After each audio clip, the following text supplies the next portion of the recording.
Hello, how is it going? Today we're going to be talking about endpoint detection and response tools, because there are a lot of them. The main challenge though we do have with EDR is going to be, the APTs, right? Because they're always ever evolving. They're growing in complexity. So we have to absolutely be aware of what's happening. What are they currently working on? Right? If it's a new ransomware attack, we have to understand the ins and outs of that. Updating our EDRs as much as we possibly can. And to address the challenge of our advanced persistent threats, that's why we have this actual real-time solution that's going to integrate threat hunting, automated responses as well too. Now, what are endpoints? Why do they matter? Well, if you have an IP address, you're technically an endpoint. You're a node on a network, okay? That's all there is to it. Basically. And it matters because you're going to have information on that system, right? Sensitive data, confidential data even, sometimes classified. Because we have to understand, the data, that's the prize on that device, right? That's what they're after. That's what the advanced persistent threats are after. They're after all that data that you have.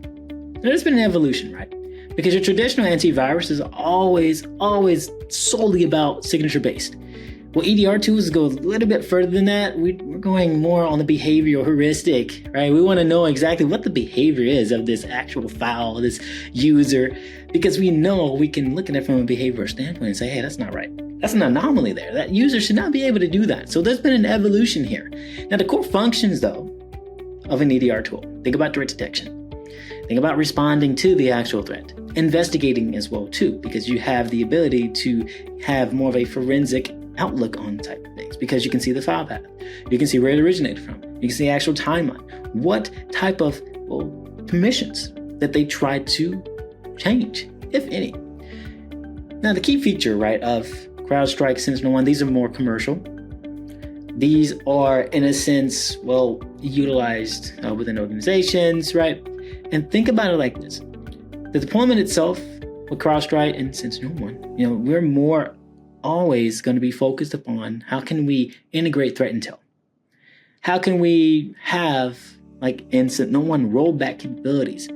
So we want to use these different types of tools in order for us to actually provide a more advanced level of protection. Now, where does AI and machine learning fit in EDR?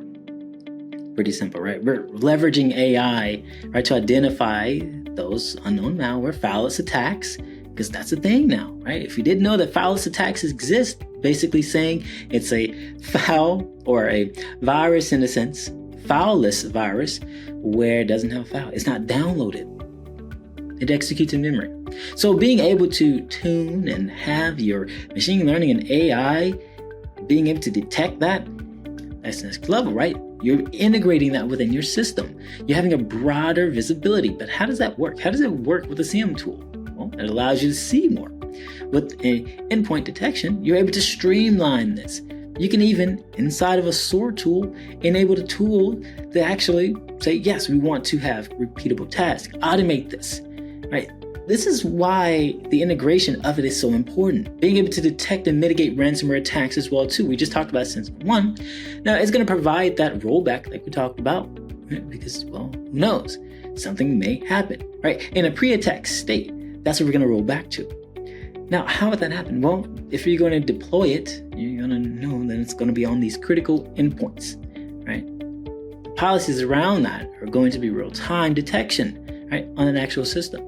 You want to ensure that rollback capability is actually enabled too, right? Because we want to make sure it works first. Testing is key. And you want to periodically run the actual simulated ransomware attack and see how is it actually affecting the system? How do our tools prevent this from happening?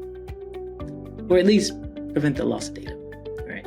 Again, it's been great. Janelle here, CEO of Tech Solutions, and today we just talked about endpoint detection and response. Brought to you by ACSMI. I hope you have a great one. Take care.